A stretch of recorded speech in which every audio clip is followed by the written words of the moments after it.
এই মহান আল্লাহ রাব্বুল আলামিনের অশেষ মেহেরবানিতে আমরা এই মুহূর্তে মাগরিবের নামাজ শেষ করে আল্লাহর পবিত্র ঘর মসজিদে প্রতি কয়েকদিনই প্রায় বর্তমান সময়ের প্রেক্ষাপটে অত্যন্ত একটা গুরুত্বপূর্ণ বিষয় নিয়ে আপনাদের সামনে আমি হাজির হতে পেরেছি। আমরা একসাথে বসতে পেরেছি, এই জন্য সে আল্লাহর কাছে আমরা কৃতজ্ঞতা প্রকাশ করি আলহামদুলিল্লাহ। এরপরে পরে বিশ্ব মানবতার মুক্তিদূত মানবী হযরত মুহাম্মদ মুস্তাফা সাল্লাল্লাহু আলাইহি সাল্লামের উপর শত শত দুরূদ ও তাসলিম বর্ষিত হোক। আমরা সকলে পড়ি সাল্লাল্লাহু আলাইহি ওয়াসাল্লাম। আপনারা জানেন, এখানে দেখেন আমি একটা স্লোগান দিয়েছি, বর্জে হাসান বাস্তবায়ন করো, বিশ্ব দারিদ্রতা দূর করো। আপনারা জানেন, হযরত আদম আলাইহিস সালাম থেকে শুরু করে আমাদের প্রিয় নবী হযরত মুহাম্মদ মুস্তাফা সাল্লাল্লাহু আলাইহি সাল্লাম পর্যন্ত যত নবী এবং রাসূলকে আল্লাহ তাআলা পৃথিবীর বুকে পাঠিয়েছিলেন, মূলত তাদের কাজ ছিল সমাজ সংস্কার করা। কেমনে সেই সমাজ সংস্কার করা? যেমন আমরা জানি, আমাদের প্রিয় নবী সাল্লাল্লাহু আলাইহি সাল্লামকে এমন এক সময় পৃথিবীর বুকে আল্লাহ তাআলা পাঠিয়েছিলেন, যে সময়টাকে বলা হতো কি আইয়ামে জাহিলিয়া। আইয়ামে জাহিলিয়া মানে হচ্ছে অন্ধকারের যুগ। সেই সময়কে কেন অন্ধকারের যুগ বলা হতো? কারণ সেই সময়ে সুদ, ঘুষ, জেনা, ব্যভিচার থেকে শুরু করে এমন কোনো অন্যায় অত্যাচার অবিচার ছিল না যা সেই সময় ছিল না। সেই সময়ে আমাদের প্রিয় নবী সাল্লাল্লাহু আলাইহি সাল্লামকে বিশ্বের শ্রেষ্ঠ সমাজ সংস্কারক বলা হয়ে থাকে।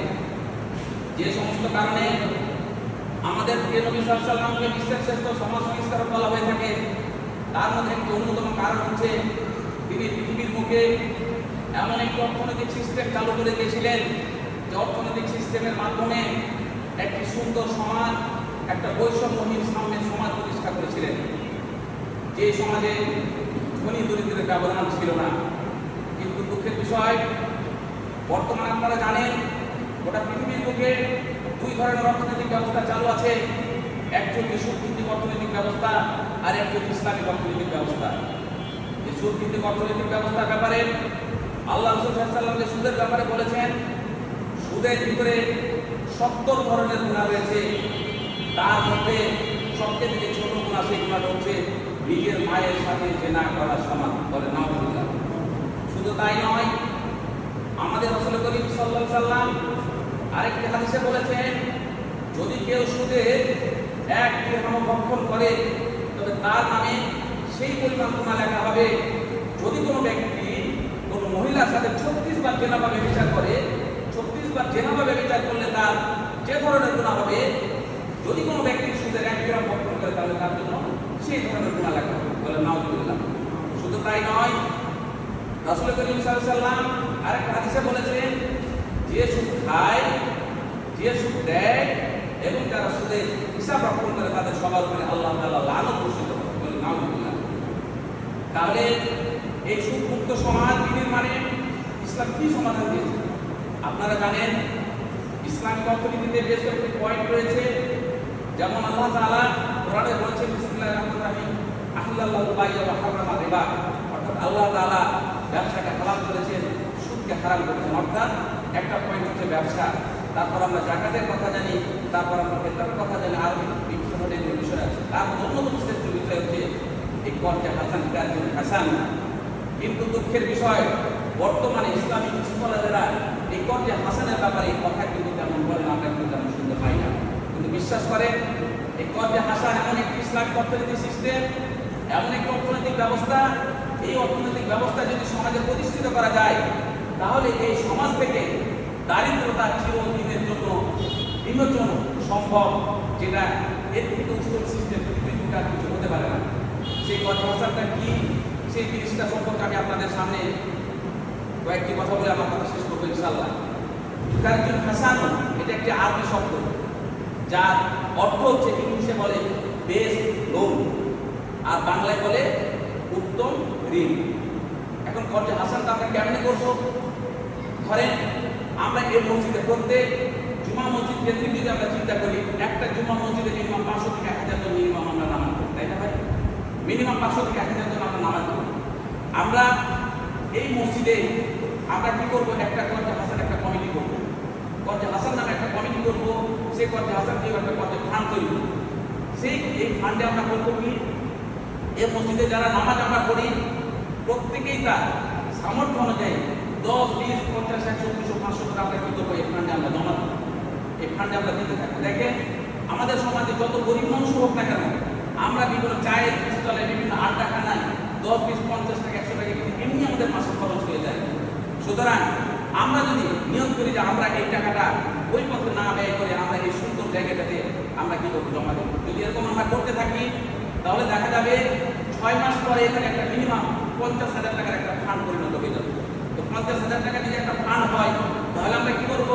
ধরেন আমার এলাকার একটা গরিব মানুষ একটা রিক্সা কিনবে, সেই রিক্সা কেনার জন্য ধরে নেন তার হাতে একটা রিক্সা কেনার জন্য ধরে নেন 20,000 টাকা লাগবে, তার হাতে আছে 10,000 টাকা, 10,000 টাকার জন্য সেই রিক্সাটা কিনতে পারতেছে না। তখন আমরা করবো কি? এই ফান্ড থেকে আপনি কি করবেন? তাকে 10,000 টাকা দিয়ে দিবেন।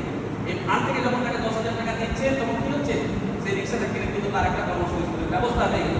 তারপর সে কি করলো? মাসে মাসে 1,000 টাকা 1,000 টাকা 1,000 টাকা কি করলো? সে রিটার্ন করে দিল, কোনো টাকা আর সুদ দেওয়া লাগলো না।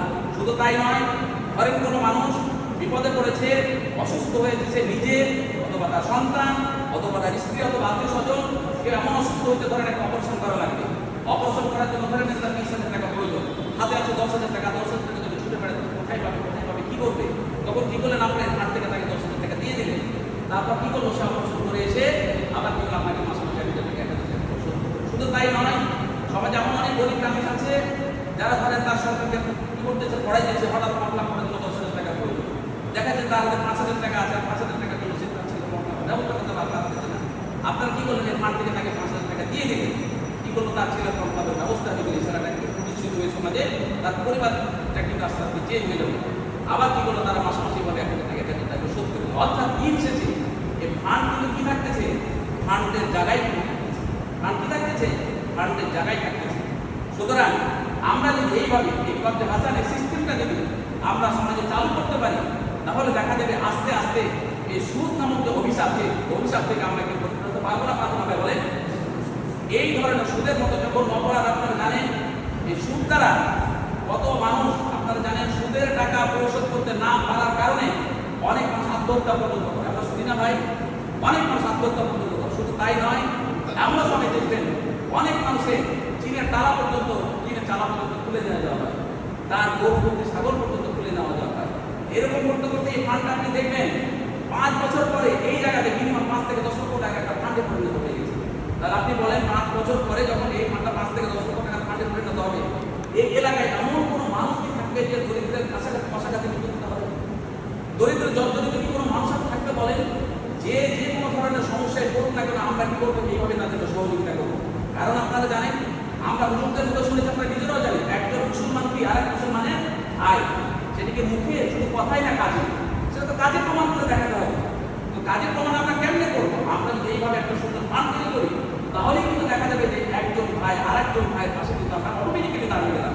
তো এটাই হচ্ছে একটা মুসলমান আরেকজন মুসলমানের যে ভাই, এটাই হচ্ছে তার সবচেয়ে বড় প্রমাণ।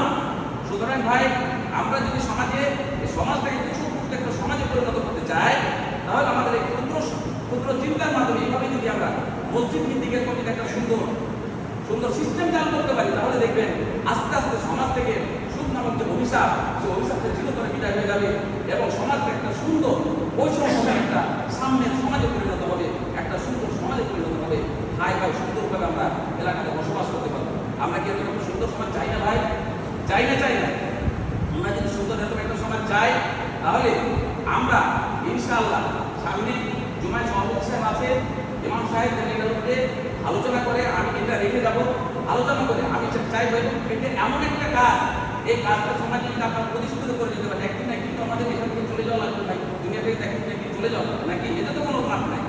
যখন আমরা চলে যাবো এরকম একটা সুন্দর সিস্টেম যদি চালু করে যেতে পারি, আর এটা যদি ধারাবাহিকতা থাকে তাহলে কবরে বসে বসে কিন্তু আমাদের পরকালের এখন থেকে কিন্তু থাকবে সব কিন্তু জমা করবে। সুতরাং এরকম একটা সুন্দর কাজের সাথে আমরা সামিল হতে চাই না ভাই? চাই না? ইনশাআল্লাহ আমি আশা করি এই সুন্দর কাজের সাথে আপনারা সামিল হবেন। সামনে জুমায় এটার উপরে বিষয়ে আলোচনা হয়। আমি আমার পক্ষ থেকে আপনাদের ফান্ডে ছোট্ট একটা অ্যামাউন্টে উদ্বোধন করে দিতে চাই।